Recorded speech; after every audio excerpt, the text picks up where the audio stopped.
अच्छा जी, we took the class elementary group theory की क्लास हमने शुरू की थी, and this is the course which is very difficult to you people.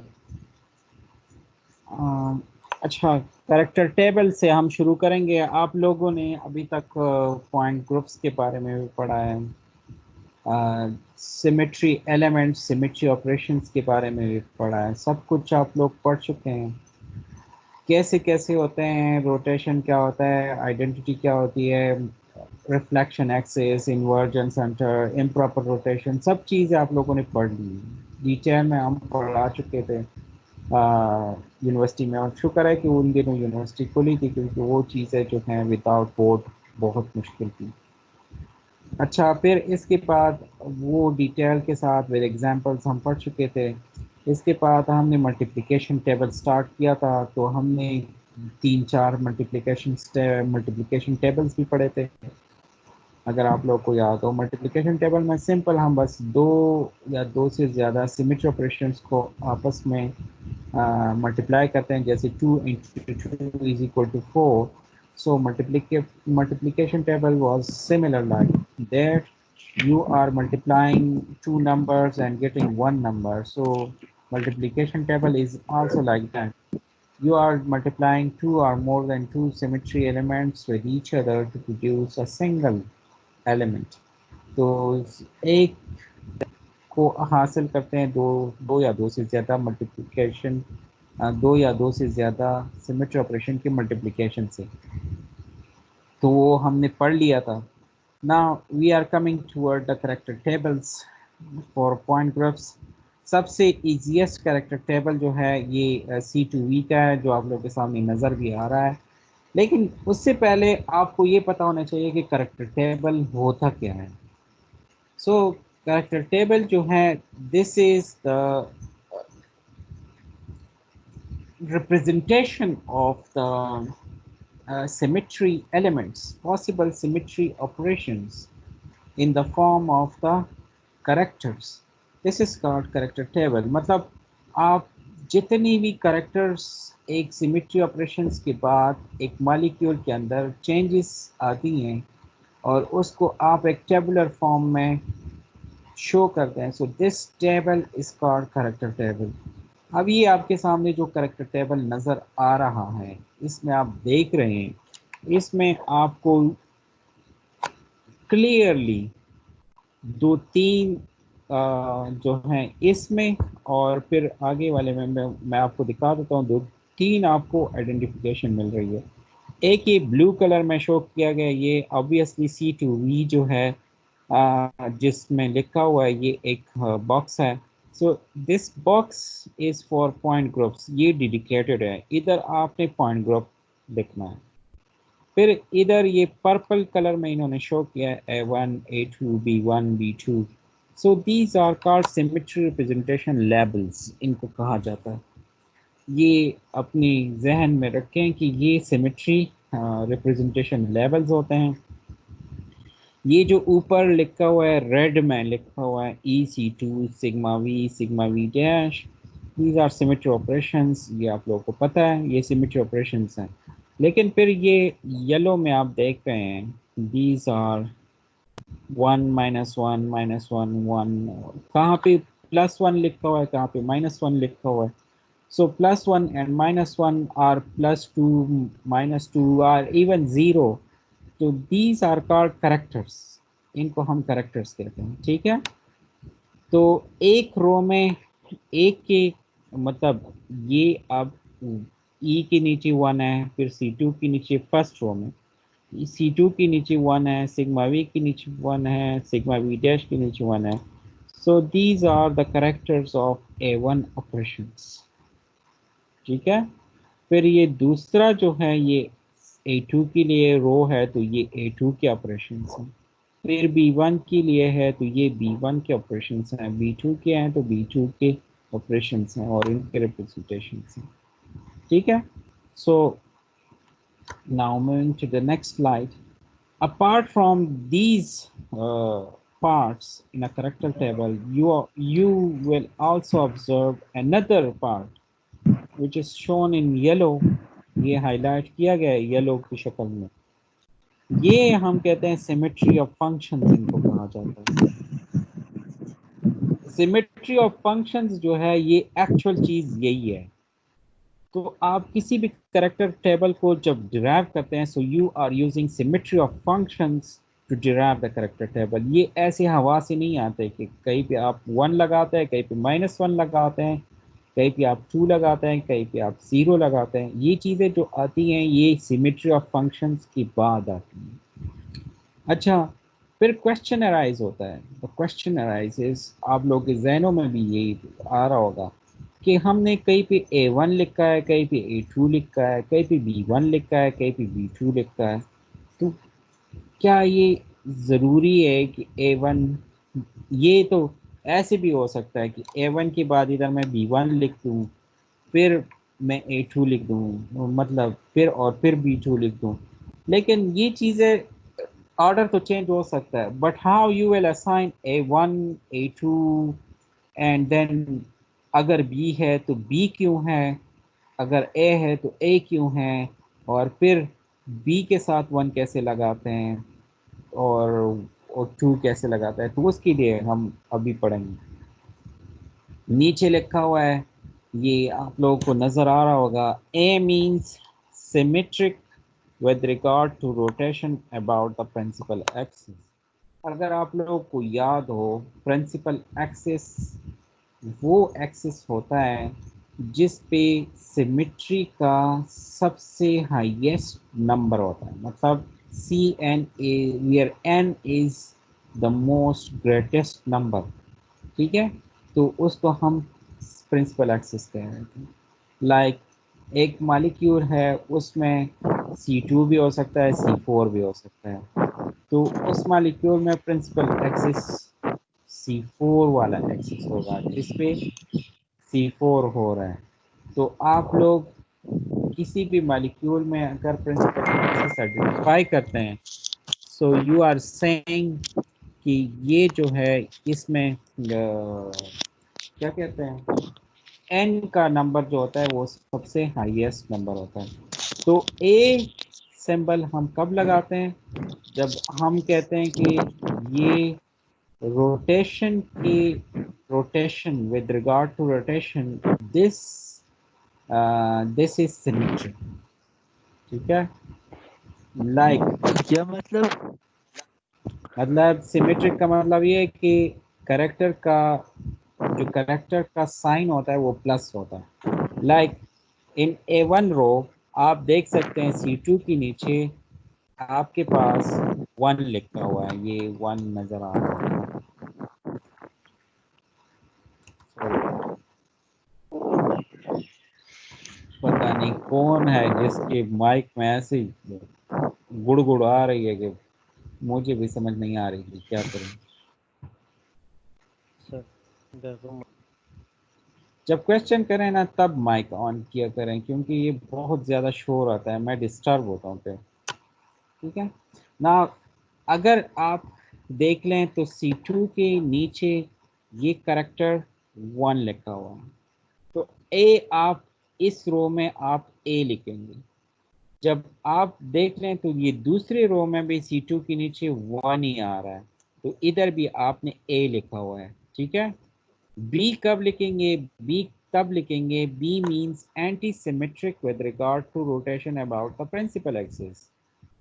अब C2V का प्रिंसिपल एक्सिस तो C2 ही है ना, और कोई इसमें ऑपरेशन नहीं है, तो इसलिए हम C2 को देख रहे हैं। अब इसमें देखें C2 के नीचे B के लिए हमने क्या देख रहे हैं, दिस इज -1। तो जब आपके पास प्रिंसिपल एक्सिस के अंडर करेक्टर जो हो वो एंटी सिमेट्रिक हो, तो आप तब नोटेशन यूज करेंगे B। ठीक है, तो इसमें भी आप देख रहे हैं कि ये -1 है, दूसरे में भी आप देख रहे हैं उसमें भी -1 है। सो दोनों रोज में आपके पास -1 कैरेक्टर आ रहा है फॉर C2, सो इसलिए हमने इसको B लिखा है, दोनों को B लिखा हुआ है। अच्छा, अब 1 का 1 का क्या मतलब होता है, मतलब ये जो आपके पास 1 1 और ये -1 -1 आता है, इसका मतलब क्या होता है? So one indicates that the operation leaves the function unchanged. It is called symmetric. Symmetric कब कहलाता है? जब आपके पास ऑपरेशन के बाद वो जो मालिक्यूल होता है उसके फंक्शंस पे कोई चेंज नहीं आता, तो इसलिए हम इसको 1 लगाते हैं। -1 तब लगाते हैं जब आपके पास ऑपरेशन के बाद फंक्शंस जो होते हैं, मतलब मालिक्यूल के अंदर एटम्स या वो जो ऑपरेशन के बाद वो नेगेटिव एक्सिस पे चला जाता है, तो हम उसको एंटी सिमेट्रिक कहते हैं, तो इसलिए हम उसको लेवल करते हैं एज अ -1। ठीक है। अब इधर आप देख रहे हैं कि इधर हमने ए लिखा है, इधर बी लिखा है, लेकिन पहले वाले ए के साथ हमने 1 लिखा है, फिर दूसरे ए के साथ 2 लिखा है, फिर इसके साथ B1 लिखा है, तो इसके साथ B2 लिखा है। तो अब हम A1 का भी यूज़ करेंगे, A2 का भी यूज़ करेंगे, B1 का भी यूज़ करेंगे एंड देन B2 का भी यूज़ करेंगे। ए तो तब होता है जब आपके पास ऑपरेशन जो हो वो सिमेट्रिक हो with respect to the principal axis, like in this case this is C2, so ये सिमेट्रिक है, तो ए हमने लिखा। 1 कब लिखेंगे? जब आपके पास reflection axis on the principal axis, मतलब वो रिफ्लेक्शन जो principal axis including the principal axis होता है और उसको हम कहते हैं, तो दिस इज सिमेट्रिक। ये आप देख रहे हैं ये भी सिमेट्रिक है, इसका भी करेक्टर 1 है, तो हम इसको A1 से रिप्रेजेंट करेंगे। लेकिन आप देखें इसमें रोटेशन एक्सिस पे तो ये सिमेट्रिक है, लेकिन रिफ्लेक्शन पे ये एंटी सिमेट्रिक है, इसका -1 करेक्टर आ रहा है। सो इसलिए हमने इसको A1 लिखा है, तो इसको हमने A2 लिखा है। फिर B1 आप देख रहे हैं कि ये एंटी सिमेट्रिक है with respect to the principal axis, लेकिन अगर आप रिफ्लेक्शन को देखें, so this is symmetric with respect to reflection, so this will be denoted by B1, whereas in B2 you are seeing again that the molecule is producing anti-symmetric character under the principal axis, which is C2 in C2V, so this is -1 over here, तो ये हमने B से represent किया है। लेकिन अगर आप इसका करेक्टर अंडर सिग्मा वी एक्सेट देखें तो ये आपको -1 नज़र आ रहा है, तो इसका मतलब ये कि अगर वो दूसरा जो है वो +1 है तो that is P1 and now this one will be called as B2। सो आपको समझ आ रही होगी, सारे समझ गए होंगे कि A1 हम कब लिखते हैं, A2 कब लिखते हैं, B1 कब लिखते हैं और B2 कब लिखते हैं। समझ आ गई है?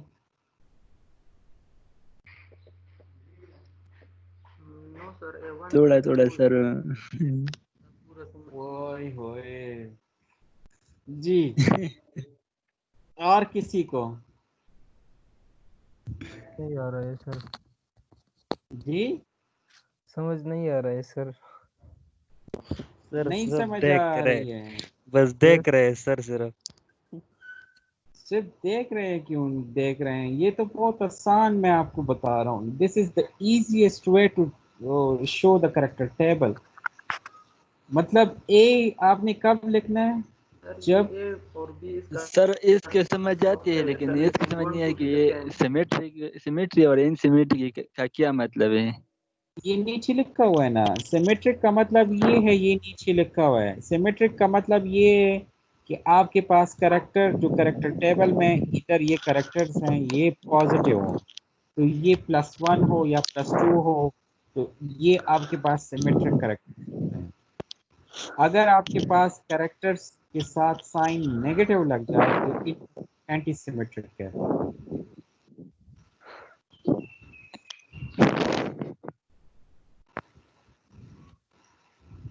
ए और बी की तो समझ आ गई। 1 और 2 कब लगाना है ए के साथ, ये तो आ गई ना समझ। This was the most important part, ये सबसे इम्पोर्टेंट पार्ट होता है ये। अब आप देख रहे हैं नेक्स्ट जी।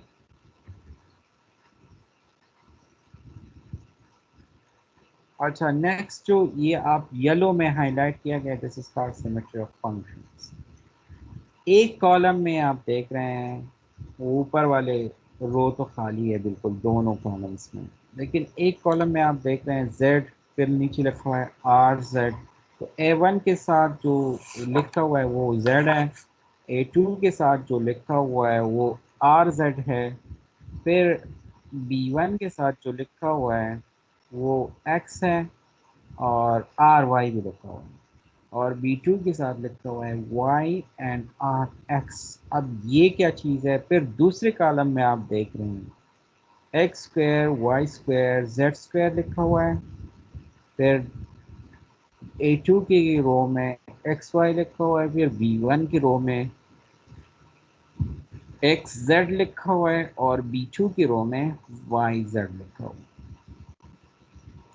तो अब ये z जो हैं z x y ये आपको रिप्रेजेंट करते हैं the direction of the p orbital. ठीक है, p ऑर्बिटल्स मतलब pz, px, py। ठीक है, जो rz, ry, rx है इनको हम कहते हैं रोटेशन वेक्टर्स। ठीक है, तो rotation vector eight z direction, rotation vector at y direction, rotation vector at x direction। ठीक है, फिर ये दूसरे कॉलम में X square Y square Z square जो लिखा हुआ है इसको हम कहते हैं दिस इज कॉल्ड, ये X square minus Y square होगा और जेड स्क्वायर होगा, ये पहले में ये डी ऑर्बिटल्स हैं। डी ऑर्बिटल्स का D X square minus Y square, और अगर ये मेरे ख्याल से एस ऑर्बिटल होगा ये पहले वाला, और दूसरे वाला जो है ये X Y D X Y orbital है, और तीसरे वाला D X Z and fourth one is D Y Z orbital. ठीक है, now I am moving to another slide. Now you will see how the characters are obtained। मतलब हम ई के नीचे वन फॉर ए वन, मतलब ए one row में आप ई के नीचे वन लिखते हैं, फिर सी टू के नीचे वन लिखा हुआ है, ये नज़र आ रहा है ना, कर्सर में घुमाता हूँ तो आप लोग को नज़र आ रहा है, this is one for a one under E, this is 1 for C2 is 1 for sigma v, it is 1 for sigma v dash, it is again 1। तो अब ये हम कैसे निकालते हैं? सो आपने z dz pz ऑर्बिटल जो है वो लेना है, ये pz ऑर्बिटल है, ये देखें ये शो किया गया in the form of the arrow. ठीक है, तो ये इन्होंने शो किया है लोब्स को कि एक तरफ पॉजिटिव लोब है और दूसरी तरफ नेगेटिव लोब है। So when you perform E on this orbital, this is dz, sorry z is the principal axis, मतलब ये इसी पे हम ज़्यादा मेजॉरिटी ऑपरेशंस करते हैं। सो अगर आप इस पे E करें, so there is no change after performing E, सो इसके लिए हम लिखते हैं करेक्टर 1। लेकिन जब आप इसके ऊपर C2 करते हैं, again the direction of this arrow is not changed, so you are writing 1 over here। when you perform sigma v xz, so xz is in the in this direction like this one, तो इनके directions में है, तो इस तरीके से आप इसको बाइसेक्ट करते हैं। सो जब आप इसके ऊपर सिग्मा वी एक्स जेड करते हैं, so again there is no change in the characters, so you are seeing 1 under sigma V X Z. अगर आप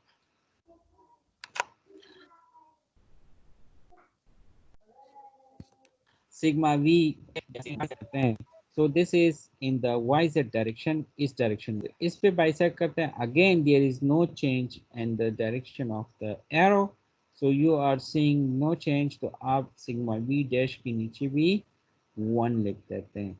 तो आप देख रहे हैं कि A1 के लिए जो ई के साथ वन करेक्टर है वो किस तरह आ रहा है, C2 के साथ किस तरह आ रहा है, सिग्मा वी और सिग्मा वी डैश का किस किस तरीके से आ रहा है। फिर हम लेते हैं थर्ड रो को, B1 वाले को, A2 को छोड़ दें फिलहाल, ठीक है, B1 वाले को लेते हैं।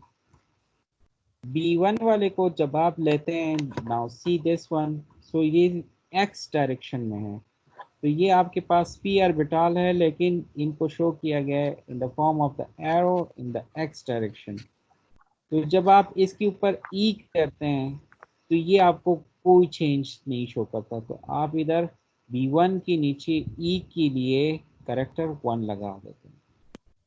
लेकिन जब आप इसी एरो पे C2 करते हैं तो C2 तो Z डायरेक्शन में हम परफॉर्म करते हैं, तो एरो की डायरेक्शन चेंज हो जाती है।